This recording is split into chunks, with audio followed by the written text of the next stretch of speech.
Let's see here, the Glacier tomato. I got a tomato on here that's good. I'm going to get more Glaciers out of some of the other plants I got growing outside, so I can afford to eat this one without the seeds. But this one's kind of small. It's been suffering from the heat, so I'm lucky I even got this one. So that's your Glacier tomato. It looks like this. Okay.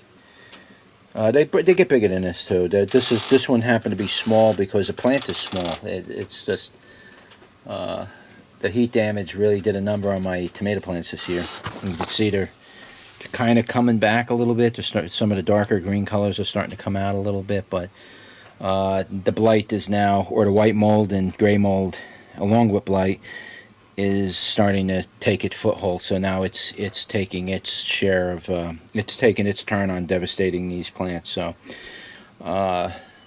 we'll get what we can on video, whatever plants produce fruits, and we'll do what we can. But this is the Glacier tomato. I'll try to give you the shot of the sign. See, Glacier. Like I said, I have a few more plants in other parts of my yard that are doing much better.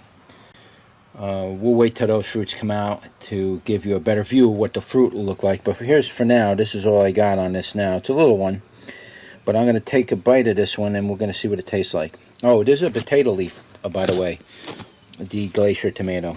Yeah, it's blighted up pretty good. It's not blight. This is white mold. You can see there's a mold on the bottom of the leaf. When you get it, when it's fresh, when it first forms on a leaf, you can see a white fuzz that comes out. It's either white mold or gray mold. We get that a lot around here, this part of Pennsylvania. Next year I'll have to decontaminate the greenhouse, which is going to be an extensive amount of work, and that means I have to remove all these containers, remove all the soil. I got to spray everything down with bleach and the whole 9 yards, and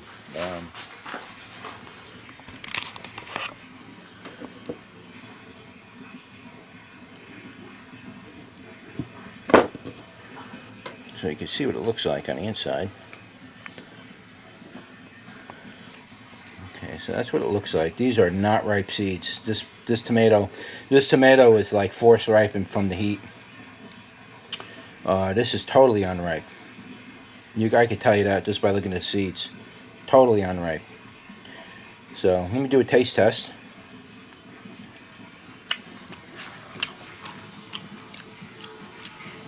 Very nice. Tangy with a slightly sweet undertone. Very nice tomato.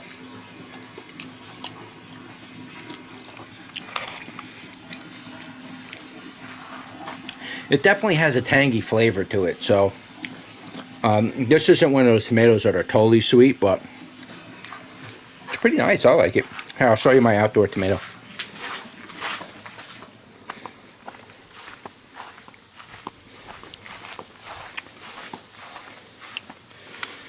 Alright, this is my outdoor version of the Glacier tomato. You can see it's doing much better because it's only getting afternoon sun, or from noon till afternoon. So it's doing much better. Get these dead leaves out of here, even though it's got blight. But it's growing. Here's some tomatoes coming on it, so it's a better look at the plant anyway. You can see it's a potato leaf, a variety of tomato. So, and I noticed that this tomato doesn't care for the heat very much. It does like the colder weather. Maybe that's why they call it the Glacier tomato. I'm not 100% sure, but I know it doesn't really care for the heat too much. So, yeah, that's it right there. That's your Glacier tomato. Alright, the Glacier tomato, organic. OG, I believe, stands for organically grown. Not 100% sure, but I'm pretty sure that's what that means. So if you're going to grow these for the purposes of selling them as organic, you have to purchase organic seeds to do that legally. And so that's why you see a lot of that organic seeds, because between me and you, it doesn't matter if the seeds are organic or not. That's not going to, But if you're going to be registered organic and everything, the seeds have to be certified organic. So that's really the only difference. Other than that, you could buy regular Glacier tomato, whether they're organic or not. You're going to get great Glacier tomatoes out of it. And the organic's a plus, but it's not necessary, guys. Don't spend extra money on the OG. That really don't make a difference. If you're going to sell the fruits and you're going to advertise the fruits and or seeds coming from those fruits as organic, then you have to purchase the organic OG seeds that are certified. So if you get audited for whatever reason, or you get checked, you know, they want to see what you're doing, and if you're registered organic, they're gonna you really under a lot of scrutiny. So they will check your seeds. They'll make sure that you ordered the seeds right, you did the soil right, you're watering them right, you're doing everything right according to the organic code that they got, that you gotta grow organically. They will check your seeds, and if you don't have organic seeds, you will lose your organic seal. So anyway, the Glacier tomato, $1.40 for the seed, Fedco seeds. Here we go. Look at that. Fedco seeds. There's your lot number right on top. I'm not sure if that's the lot number, or it's probably the lot number because they put the sticker right over the old lot number. So this is probably the 4018 lot this came from, which is a control, oh no, actually 361. But the 4018 is a control number. I'm not exactly sure what part of the control number, but if you have a problem with the seeds, they can trace it right back to that. It's very important because these people are backing up what they're selling you.